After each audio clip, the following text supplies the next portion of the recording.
오늘 하나님께서 우리에게 주신 하나님의 말씀은 마태복음 5장 5절입니다. 다 같이 한 목소리를 받들겠습니다. 시작. 온유한 자는 복이 있나니 그들이 땅을 기업으로 받을 것이며. 아멘. 오늘 말씀은 어떻게 우리가 이 땅에서 그리고 이 생과 내 생에 큰 복을 받을 수 있는가, 그 비결을 말씀해 주고 계신 줄로 믿습니다. 자, 오늘 말씀 잘 경청하고 이 말씀대로 살아서 우리의 남은 생애 동안 하나님의 복이 우리 개인과 가정에, 그리고 우리가 속해 있는 곳에 풍성히 받아 누리는 우리가 되기를 축복합니다.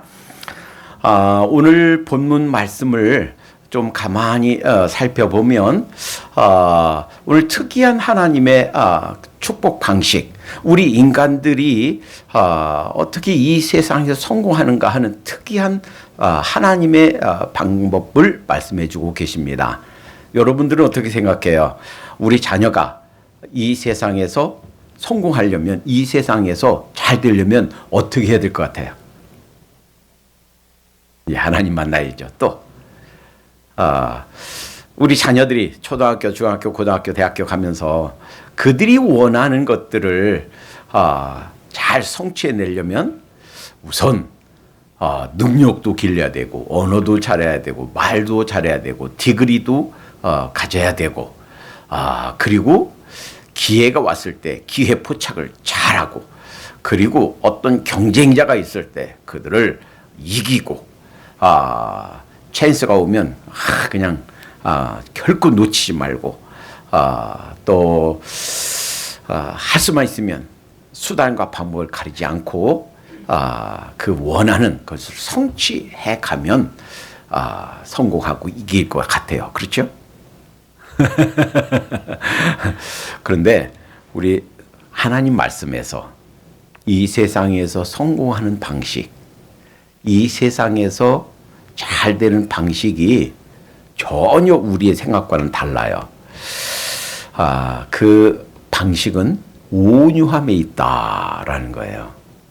유대인들은 사실은 로마의 식민지 통치하에 있었기 때문에 당시에 그걸 기대했어요. 누군가가 아주 정치적으로 좀 우리를 해방시키고, 이 억압과 그리고 착취와 이러한 억눌림에서 우리를 좀 해방시켜줄 그러한 지도자가 나왔으면 좋겠다, 그런 메시아를 기대했습니다. 그러나 예수님은 그들에게 군사적으로, 정치적으로, 또 물질적으로 그들을 회복시키는 그러한 해방자로 오신 것이 아니라, 사실은 근본적인 우리 인간의 구원, 그리고 이 생과 내 생에서 영원토록 누리는 이런 행복을 위해서 오신 줄로 믿습니다. 오늘 하나님께서 우리에게 대하는 특별한 방식은 세상의 가치관과는 전혀 반대되는 그러한 가치관과 또 축복받는 방식이다라는 거예요. 자, 오늘 세 번째 복입니다. 이 세 번째 복은 특별한 관계를 형성해요. 맨 처음에 뭐라고 그랬습니까? 심령이 가난한 자는 천국이 저희 것이라고 그랬죠. 심령이 가난한 것, 이것은 출발점이에요. 스타팅 포인트예요. 그리고 그것은 하나님과 나와의 관계예요. 하나님 앞에 내가 마음이 가난해져야 내 건 내려놓고, 내 주장, 내 가치관, 내가 옳다고 생각하는 거 내려놓고 절대자, 우리의 구주 예수 그리스도를 모셔드리게 됩니다. 그러니까 내 마음이 가난해져야 돼요. 오늘 두 번째, 지난번 살펴본 두 번째 말씀은 애통하는 자는 복이 있나니 저희가 위로를 받을 것이요. 애통은 하나님과의 관계가 기초가 되지만 우선 나와 내 자신과의 관계예요. 내 속에 있는 약함, 악함, 내 속에 있는 죄성, 내 속에 있는 죄로 달려가는 마음, 내 속에 선한 것이 없는 마음, 내 자신에 대해서, 내 자신의 무능에 대해서, 내 자신이 어찌할 수 없는 그것에 대해서 슬퍼하는 거예요. 그런데 오늘 말씀은 온유는 이제 옆으로, 옆 사람과, 가까이는 가족과 혹은 직장과 혹은 형제들과 혹은 교회 공동체와 또 지역 공동체와 이런 가까이 있는 사람들을 향한, 첫 번째가 대신 관계에서 하나님과 관계에서 마음이 가난한 것이라면, 두 번째는 내 자신에 관해서 내 속에 약함이 있다, 악함이 있다, 죄성이 있다. 그리고 세 번째는 대인관계, 다른 사람들과의 관계에서 어떠해야 되는가 하는 것을 보여주고 있다라는 겁니다. 오늘 본문에 온유한 자는 복이 있나니 그랬어요. 그러면 온유가 무언가를 이해하기 위해서 온유가 아닌 것을 먼저 살펴봐야 되겠습니다. 온유한 것이 아닌 거, 우리는요 흔히 무기력한 거, 아주 힘이 없고 나약하고 좀 무기력한 것이 온유인가라고 착각하는 경우가 있는데, 그 무기력한 것을 의미하지 않는다라는 거예요. 정당히 얘기를 해야 될 때는 얘기를 하고, 또 내가 과감하게 나서야 될 차리면 나서고, 이것이 온유다라는 거예요. 또는 일부러 그냥 고분고분하고 그냥 마땅히 그 옳은 것을 그 내세우고 정당하게 주장해야 될 것을 포기하는 것, 그것이 온유한가? 아니에요. 그것이 옳은 거라면 좀 반대하는 사람이 있어도 그것이 하나님께서 기뻐하시는 것이라면 많은 사람들이 얼굴을 찡그려도 얘기해야 될 줄로 믿습니다. 또는 가끔 이렇게 생각해요. 적당히, 아이고 좋은 게 좋은 거니까 타협하고 넘어가지. 그래서 타협하는 정신. 아이고 그거 뭐 그 옳은 건 알지만 뭐 그렇게까지 목소리 높여야 되나? 적당주의. 그러니까 타협 정신이나 적당주의가 아니다라는 거예요. 그것이 불의라면 만인이, 그러니까 99명이 찬성해도 그것이 하나님께서 기쁜 것이 아니고, 그것이 옳지 않은 불의라면 목소리 내는 사람 100명 중에 나 혼자만 있어도 그 옳은 목소리를 내야 될 줄로 믿습니다. 그러니까 적당주의가 아니란 얘기예요. 자, 그러면 온유한 것이라는 것은 무엇인가? 온유란 우선 무엇인가부터 좀 이해를 하고 넘어가야 되겠어요. 온유란 것은 한번 따라 해보겠습니다. Controlled mind, Controlled power, 통제된 마음, 통제된 능력.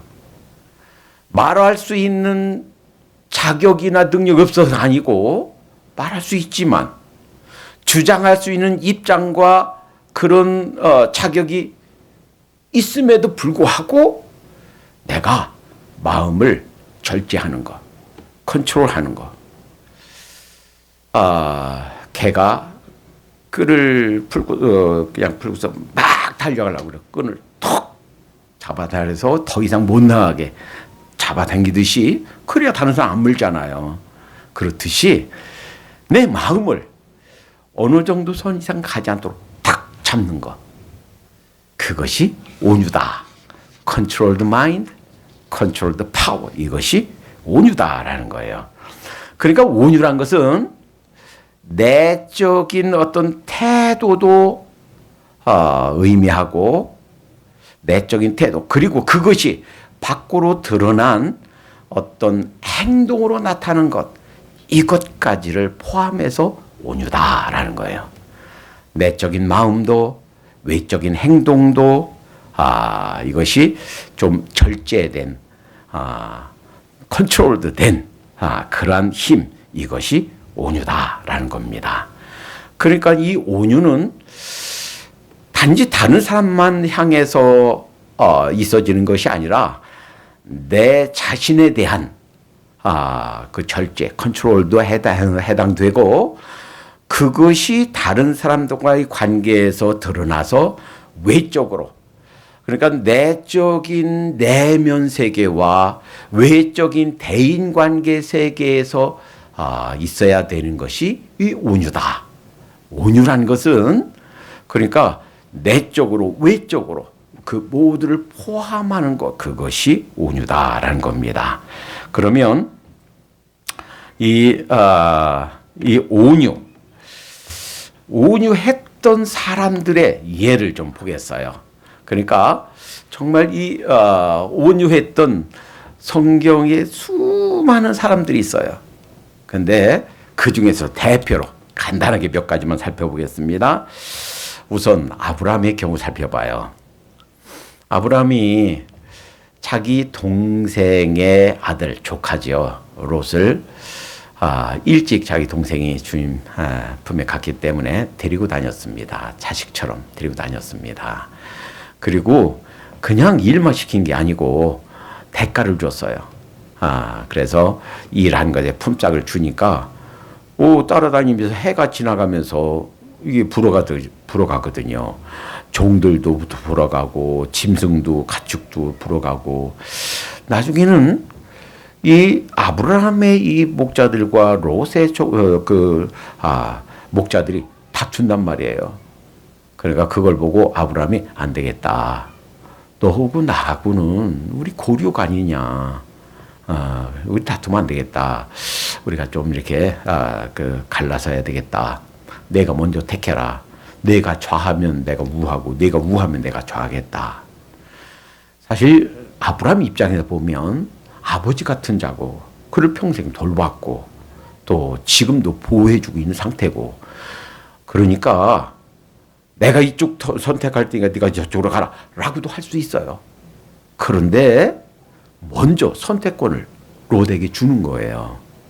이것이 온유예요. 자기를 내세우지 않고 자기 목소리를 주장하지 않고 먼저 조카에게 선택하도록 그에게 선을 베푸는 것. 그것이 자기를 먼저 생각하는 내적인 태도가 외적인 행동으로 나타난 거예요. 이삭을 볼까요?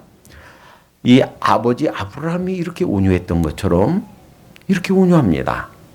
어느 지역 가서 그거 사실은 아버지가 물려준 우물인데 이 사람들은요 우물 하나면 그게 기업이에요. 왜냐하면 그 깊은 우물 파기도 어렵고 어디에서 아무데나 판다고 물 나오는 게 아니니까 그 파서 거기 물이 나오면 그걸로 많은 그 가축들도 먹이고 사람들을 먹고 그게 생명줄이니까 그 우물 하나가 굉장히 큰 의미를 가져요. 그런데 그 사람들이 우물을 메꿔요. 또는 우물을 내 거야, 우리 거야. 그러면 그래 가져라 하고서 그걸 떠납니다. 그래 가져라 떠납니다. 물론 그들과 자기 목소리를 낼 수도 있고 필요하면 지금 벌써 아버지 아브라함이 5개국 연합군을 자기 집에서 기른 318명 그 병사들을 데리고 가서 쳐부수고 뺏어왔잖아요. 그 사람들이 있을 거 아니에요. 그러니까 한번 싸우려면 싸울 수도 있잖아요. 그리고 내 목소리 낼 수도 있잖아요. 그런데 안 하고 그냥 양보하고 넘어가고 양보하고 넘어가고 언제까지? 더 이상 이 사람들이 시비를 걸지 않을 때까지. 이것이 이삭의 온유함의 본이에요. 예수님은 어땠나요? 우주와 만물 천지를 지으신 조물주, 창조주이십니다. 게다가 하나님의 택한 백성이라고 선민이라고 자부하고 하나님의 말씀 율법을 받은 백성이에요. 성전이 있는 여호와 하나님께 예배드리는 성전이 있는 백성이에요. 스스로 자기들은 하나님의 선민이고 자기들 아닌 사람들은 이방 사람이다. 세상 모든 사람들 이방 사람들이다 하고 이방 사람들 개 취급하던 그런 문화 속에 그 유대인들 속에 하나님의 약속 따라오셨어요. 그런데 그들이 주님을 받아들이지 않습니다. 주님을 핍박합니다. 주먹으로 때립니다. 책찍으로 한 번 맞을 때마다 몸에서 살점이 떨어져 나가는 책찍을 맞습니다. 가시관으로 아주 여러분 탱자나무 가시 봤어요? 어떤 때는 탱자나무 가시 보면서 섬뜩합니다. 아, 우리 주님이 저런 걸로 만들어서 관을 쓰셨구나. 푹 쓰였으니 그 탱자나무 가시로 이렇게 머리에다 쓰였으니 얼마나 그 가시가 그 머리에 박혀서 얼마나 고통스럽겠습니까? 두 손과 두 발 십자가에 못 박였습니다. 우리는 바느질 하다가 바늘만 찔러도 아야 하는데 못으로 두 손 두 발이 박혀서 십자가에 달려 있으니 얼마나 고통스럽겠습니까? 아마도 이 세상 모든 고통이 밀려오는 순간이었을 것입니다. 그런데 베드로전서 2장 23절 욕을 받으시되 대신 욕하지 아니하시고 고난을 받으시되 위협하지 아니하시고 오직 공의로 심판하는 자에게 부탁하시며 친히 나무에 달려 그 몸으로 우리 죄를 담당하셨으니 이것이 온유입니다. 얼마나 부당합니까? 얼마나 말이 안 되는 상황입니까? 피조물에게 자신이 만든 피조물에게 죽임을 당하고 있는 순간 그 순간인데도 전혀 말하지 않습니다. 전혀 아무런 불평을 말씀하지 않고 있습니다. 다윗을 볼까요? 다윗은 자신이 죽일 수 있는데도 이유도 없이 자기를 죽이기 위해서 쫓아다니는 사울과 사울의 병사들을 죽이지 않습니다. 그것도 두 번이나. 여자들이 그 부하들이 얘기합니다. 지금이 찬스입니다. 두 번도 필요 없습니다. 단칼에 사울 왕을 죽일 수 있습니다. 그런데 두 번 다 사무엘상 24장과 26장 두 번 다 손대지 않습니다. 한 번은 그냥 옷 그 끄트머리 조금 벼왔어요. 그 사울을 단칼에 죽일 수 있는 기회가 왔는데도 조금 옷에 조금 그거만 벼왔습니다. 또 죽일 수 있는 다 참들어 있어요. 왕도 지키는 그 경비병도 군사들도 다 쿨쿨 차고 있어요. 그런데 부하들에게 죽이지 말라. 그리고 그 머리맡에 있는 물병과 창만 가지고 나옵니다.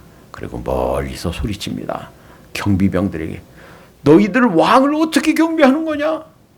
그리고 사울 왕이시여 여기 보소서. 제가 왕을 죽일 마음이 있었으면 벌써 죽였습니다. 그러나 하나님이 기름 부으신 자 저는 결코 손대지 않습니다. 그 소리를 듣고서는요. 사울이 다윗을 죽이려고 쫓아왔는데 3,000명의 군사를 데리고 쫓아왔는데 사울이 펑펑 우웁니다. 다윗아, 네가 나보다 옳구나. 여러분, 이것이 온유인 줄로 믿습니다. 이유 없이 자기를 죽이려고 쫓아다니는 사람, 그 사람에 보복하고 그 사람에게 복수할 수 있는 충분한 그런 기회가 왔는데도 손대지 않는 것. 이것이 온유다라는 거예요. 자, 그러면 이 온유한 사람들이 예를 통해서 보여주시는 교훈은 무엇인가? 온유하다. 이런 온유했던 사람들, 수많은 수많은 성경에 있는 사람들은 사실은 온유한 사람들이에요. 그 많은 온유한 그 예를 통해서 우리가 배울 수 있는 교훈은 이것입니다. 온유란 것은 내 가지고 있는 여러 사건들, 여러 상황들, 내게 있는 여러 가지들을 내가 해결하고 내가 붙잡고 아웅다웅하고 내가 하려고 않고 하나님께 맡기는 거. 우리의 권리, 우리의 생명, 그리고 우리의 억울함, 우리의 장래, 우리 자신들 다 하나님께 맡기는 거예요. 그러니까 로마서 12장 19절에 이렇게 말씀하십니다. 내 사랑하는 자들아 너희가 친히 원수를 갚지 말고 진노하심에 맡기라. 기록되었을 때 원수 갚는 것이 내게 있으니 내가 갚으리라. 여러분, 원수 갚는 것은 누구에게 있다고요? 하나님에게 있다고요. 우리가 나한테 이렇게 잘못한 사람, 내게 이렇게 물질적으로 재산에 손해를 끼친 사람, 내 체면에 완전히 그냥 먹칠을 한 사람, 내가 되갚아 줄 수도 있지만 되갚는 것을 누구한테 맡겨? 하나님께 맡기는 거예요. 하나님께서 원수 갚는 것은 내 책임이다. 내가 하겠다. 내가 원수를 갚아주겠다 하는 거예요. 그러니까 하나님께 맡기면 하나님께서 알아서 처리해 줄 줄로 믿습니다. 그리고 우리는 베풀 수 있는 선만 베풀면 돼요. 우리를 핍박하고 또 우리에게 손해를 끼친 사람을 향해서 그냥 그를 위해서 기도하면 하나님께서 선악간에 하나님께서 갚아주실 줄로 믿습니다. 그러니까 내가 심판자가 되려고 내가 똑같이 되갚아 주려고 하지 않는 거, 이것이 온유구나 하는 것을 그 온유했던 사람들의 모습을 통해서 우리가 배울 수 있는 줄로 믿습니다. 그러면 우리 이 문제에 이제 우리는 다 맞이하게 됩니다. 아니 그러면 어떻게 온유할 수 있습니까? 어떻게 그렇게 아브라함처럼, 어떻게 이삭처럼, 어떻게 다윗처럼, 어떻게 예수님처럼 그렇게 온유할 수가 있나요? 우선 이것부터 알아야 돼요. 여기 팔복에 나와 있는 모든 특성들은 태어나면서부터 자동적으로 내가 가지고 태어난 것이 아니다라는 거예요. 우선 정직하게 그것을 인정하는 거예요. 하나님, 내가 저에게는 온유할 수 있는 능력이 없습니다. 하나님, 하나님께서 도와주세요. 이렇게 말하면 하나님께서 도와주실 줄 믿습니다. 온유할 수 있는 마음을, 그 힘을, 그 하늘의 능력을 우리에게 주실 줄로 믿습니다. 내 마음을 다스리는 능력, 그리고 그것이 행동으로 나오는 이런 나의 습관, 나의 삶, 나의 행동들을 컨트롤할 수 있는 능력을 하나님께서 주세요 라고 하면 주실 줄로 믿습니다. 자, 또 하나가 있어요. 그러면 그 하나님께서 도와주셔야만 되지, 나는 그냥 아무것도 할 수 없습니다 라고 생각하고 내가 그냥 가만히 있으면 되는가? 아니에요. 성령님께서 도와주시지만 때로는 내가 내 의지적으로 내 마음 이것을 컨트롤해야 된단 말이에요. 막 말하고 싶은 마음, 내 입에 내가 스스로 책을 먹여야 된단 말이에요. 분을 내어도 죄를 짓지 말고, 그 말은 화가 나요. 화딱지가 확 나요. 그래도 말을 확 내뱉지 말란 얘기예요. 그것을 누가 하는 거예요? 내가 하는 거예요. 이렇습니다. 내 의지로, 내 생각, 내 결단으로 내가 컨트롤할 수 없다. 그럼 두 가지예요. 잘 기억하시기 바랍니다. 어떤 말이라든지 어떤 행동이라든지 어떤 습관이라든지 그것이 내 의지로 내가 컨트롤할 수 없다 하면 귀신 들린 거든지 아니면 정신병에 걸렸든지 아니면 중독된 거예요.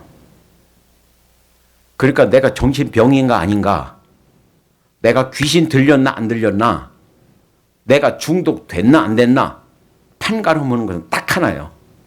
내 의지적으로 내가 컨트롤 되는가 안 되는가 보세요. 내 의지적으로 내가 컨트롤이 안 되면 그거 정신병자예요. 정신병 걸린 거예요.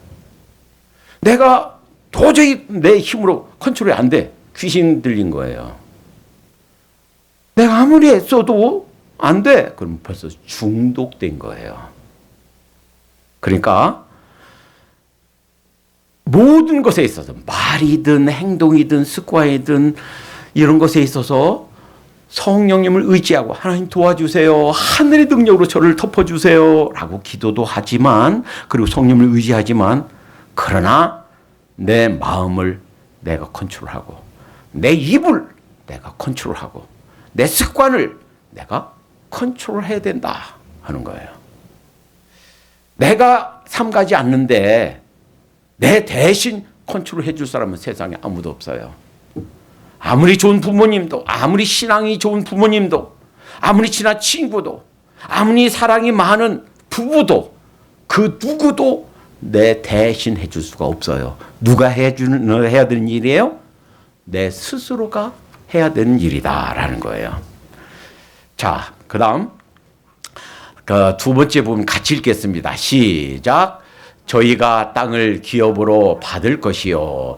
온유한 자는 복이 있나니. 그래서 이 온유하고, 즉 내 마음도 내가 컨트롤하고, 내 밖으로 나오는 행동도 말도 습관도 컨트롤하고, 또 그 갚아야 될 것을 하나님께 맡기고, 이렇게 온유하면 땅을 기업으로 받는데요.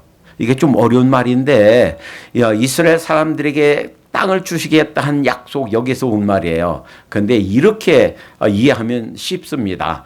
이것은 온유한 자에게 주시는 축복인데요. 이 약속의 의미는 이 땅에서 살면서 모든 아름다운 것을 대가로 받는다는 거예요. 그러니까 성공을 이루게 된다는 거예요. 또 뿐만 아니라 그리스도인들이 받는 영원한 기업, 하늘나라를 그에게 주시겠다는 거예요.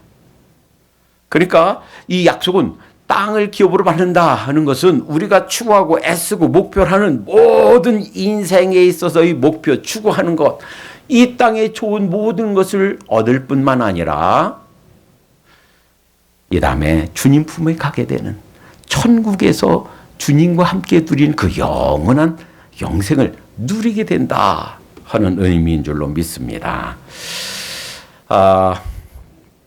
지금 대개 이제 여자분들은 축구에 관심이 없어요. 그래서 금요일 날은 지금 축구가 아시안 게임이 어디서 일어나는가, 그 카타르 어디가 있는가 하는 것을 사진으로 좀 보여드렸어요.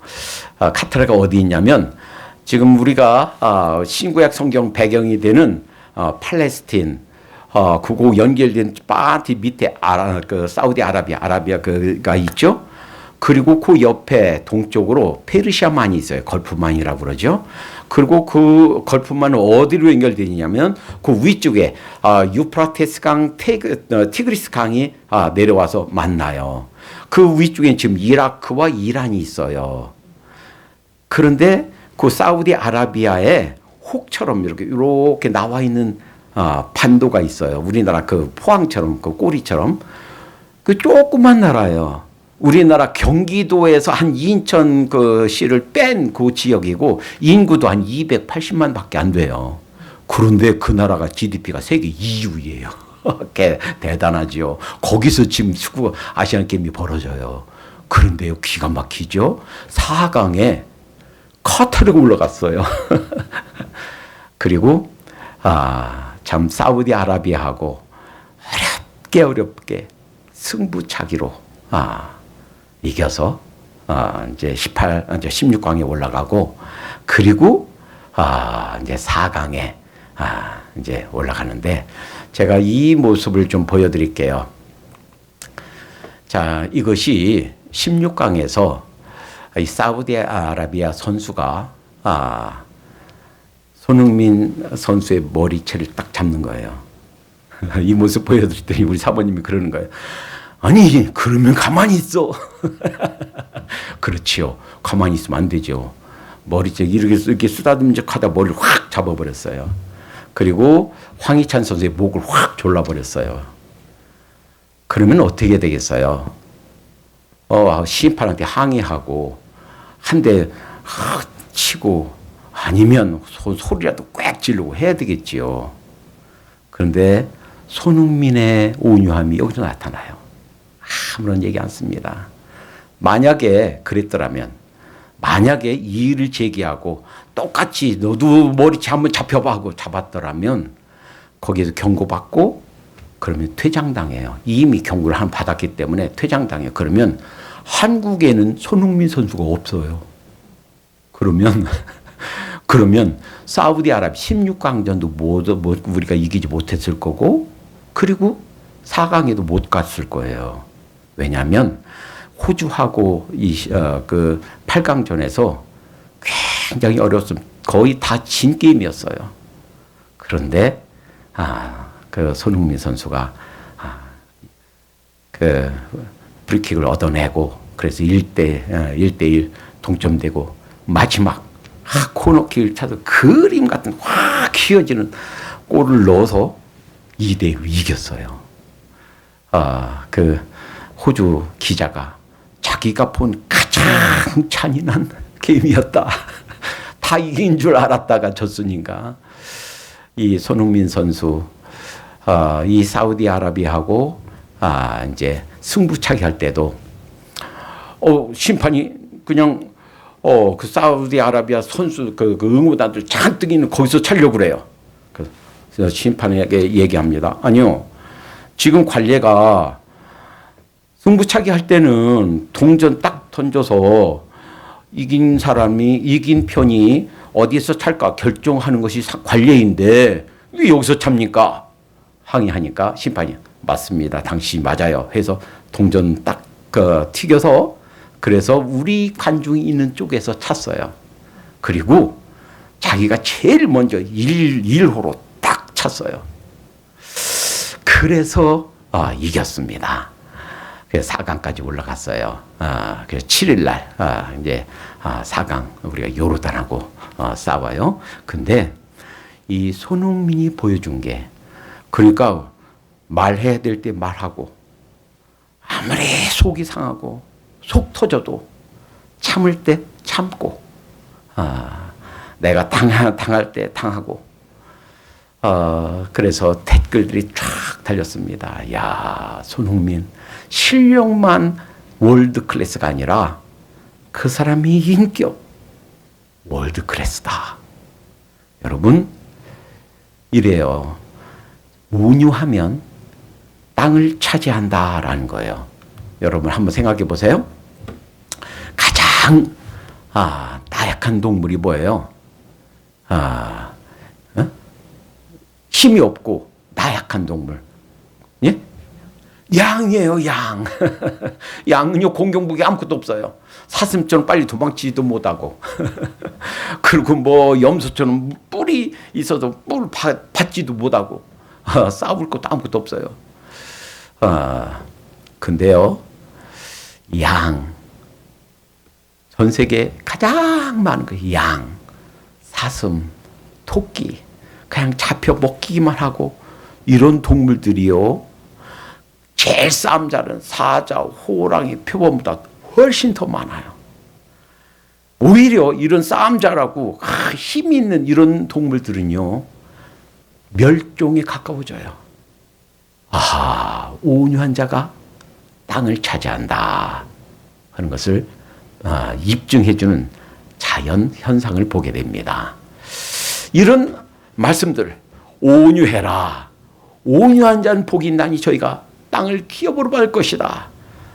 다시 쉽게 말하면 온유하면, 참으면, 내 스스로 컨트롤하면 이 땅에서 복을 받고 성공하게 되고 영원한 주님 품목에 가게 되는 그러한 축복을 받는다 하는 말씀, 지금부터는 제가 목소리를 한 옥타브 내리겠습니다. 저는요, 매주 설교가 끝나고 동영상 만들어지면 제일 먼저 한국에 있는 제 형제들에게 보냅니다. 저에겐 누나가 셋이 있고 80이 가까운 누나서부터 50대 막내까지 여동생이 셋이 있고 우리 가정에 여자분이 6명이에요. 그분들에게 제일 먼저 우리 전체 교회 성도님들에게 보내드리기 전에 이 동영상을 보내드립니다. 우리 형제들에게, 누나와 동생들에게, 또 여러분들에게 꼭 부탁드리고 싶은 말씀, 우선 여성분들 온유하도록 하십시다. 온유할 때 우리 자녀들이 안정적으로 그들의 심정과 그들의 성격이 안정적으로 자랄 수 있고, 온유할 때 부부관계가 좋아질 수 있습니다. 나이가 들어가면서 여성분들은 여성 호르몬이 줄어들고 남성 호르몬이 증가해요. 남자분들은 나이가 들면서 남성 호르몬이 줄어들고 여성 호르몬이 증가해요. 그러니까 나이 들면서 여성분들은 목소리가 커지기 쉬워요. 과격해지기 쉬워요. 남편에게 신경질 내고 화내기 쉬워요. 여러분, 잠언 21장에 두 번이나 아주 강력하게 이렇게 말씀하십니다. 잠언 21장, 제가 읽어드리니까 그냥 듣기만 하세요. 9절. 다투는 연인과 함께 큰 집에서 사는 것보다 움막에서 혼자 사는 것이 나으니라. 조금 지나가서 21장 19절에는 다투며 성내는 여인과 함께 사는 것보다 광야에서 혼자 사는 것이 나으니라. 꼭 기억하십시다. 목소리 높이고 싶어도 또 화내고 싶어도 절제하도록 하십시다. 온유하도록 하십시다. 부부관계가 그래야 좋아져요. 그냥 내 말하고 싶은 대로 다 말하고 내가 그냥 쏟고 싶은 대로 다 쏟아놓으면 결국 노년이 말년이 부부관계가 어려워질 수밖에 없어요. 여성분만이 그런 게 아닙니다. 엊그제 조선일보 보니까 지금 사형수들을 한 명 한 명 조명하고 있어요. 그 중에 이번에는 제가 미국에 오기 전에 살았던 대전에서 있었던 사건이에요. 도마동에서 조폭이었습니다. 그리고 그 부하를 죽이고서 여럿이 그 부하들하고 같이 그 죽은 부하의 간을 꺼내서 나눠 먹은 사람이에요. 이름이 이순철. 그 사람이 전북 익산에서 태어났고 1967년생인데 아버지가 특별한 직업이 없었대요. 그러니까 벌이가 시원찮으니까 어떻게 했어요? 집에 와서 맨날 신경질만 냈겠죠. 맨날 큰 소리만 쳤겠죠. 아내와 자식들을 구타했답니다. 그 어렸을 때부터 그 아버지가 소리치고 아버지가 구타하고 끄떡으면 상 뒤엎고 하는 모습을 보고 자라면서 어렸을 때부터 소년원에 갔다가 그 어린 나이에 벌써 살인하고 나와서 또 살인하고 지금 사형수로 지금도 감옥에 있어요. 우리 아버지 되신 분들, 가장 되신 분들 잘 기억하십시다. 우리가 큰 소리치고 우리가 화내고 우리가 폭력을 휘두를 때 우리의 자녀들이 그들의 영혼이 망가져요. 그들이 왜 우울증 걸리는가? 왜 저렇게 정신적으로 피폐해지는가? 왜 저들의 인생이 망가지는가? 우리가 온유하지 못해서 그래요. 자녀 되신 분들 기억하십시다. 어떤 때는 우리가 100% 옳고 우리 부모님이 100% 틀릴 때도 있어요. 그러나 그래도 우리가 큰 소리 내지 말도록 하십시다. 우리가 온유하지 못하고 우리가 큰 소리 낼 때 우리가 옳고 엄마 아빠가 틀렸다고 100% 그것이 사실을 할지라도 그렇게 우리가 온유하지 못하면 평생 우리를 낳아서 길러주신 어머니 아버지의 마음에 대못을 박는 것이 됩니다. 여러분, 온유하게 되면 이 땅에서 우리가 추구하고 바라는 그 목표들을 하나님께서 이루어 주실 줄로 믿습니다.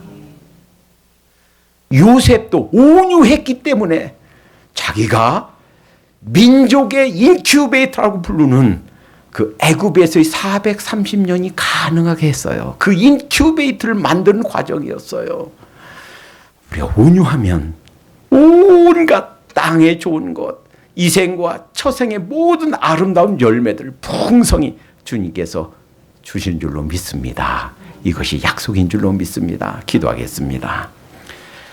기도하면서 조용히 하나님 앞에 기도하는 시간, 생각하는 시간 갖겠습니다. 이 시간 하나님께서 우리에게 들려주신 하나님의 음성을 조용히 듣도록 하십시다. 주님께서 우리에게 이렇게 말씀하십니다. 사랑하는 아들아, 사랑하는 딸아, 내가 세상에 살면서 신앙생활을 하면서 별의별 상황과 험난한 여건들을 만나게 될 것이다. 별별 폭동이 터지는 사건들이 있게 될 것이다. 그러나 그것조차 기뻐하고 감사해라. 그것까지도 참고 인내하도록 하거라. 그리고 내가 복수하려고 하지 말고 내게 맡겨라. 내가 다 알아서 처리해 주마. 넌 그저 철저히 나만 의지하는 법을 배워라. 이것이 우리에게 주신 하나님의 음성인 줄로 믿습니다. 사랑의 하나님 감사합니다. 온유하면 땅을 기업으로 주시겠다고 약속하신 것을 감사합니다. 이 땅에서 모든 아름다운 것들 이루어 주시고 영원한 하나님의 나라를 우리에게 주시는 것이라는 약속을 믿고 주님 온유할 수 있도록 인도해 주시옵소서. 온유할 수 있는 힘이 우리에게는 없사오니 하늘의 능력으로 저희를 덮어주시고 우리 마음 곳곳 우리의 존재 곳곳에 하나님의 능력이 임하셔서 온유할 수 있도록 인도해 주시옵소서. 내가 하고 싶은 말, 내가 하고 싶은 큰 소리 내고 싶을 때마다 하나님 나의 마음을 컨트롤하게 하시고 내 입술을 하나님 제어할 수 있도록 도와주시옵고 나의 행동을 금할 수 있도록 저희에게 힘 주시옵소서. 그리하여 우리가 속해 있는 작은 큰 모든 공동체 속에서 평강한 하나님의 나라가 이루어지게 해 주시옵소서. 예수님의 이름으로 기도하옵나이다. 아멘.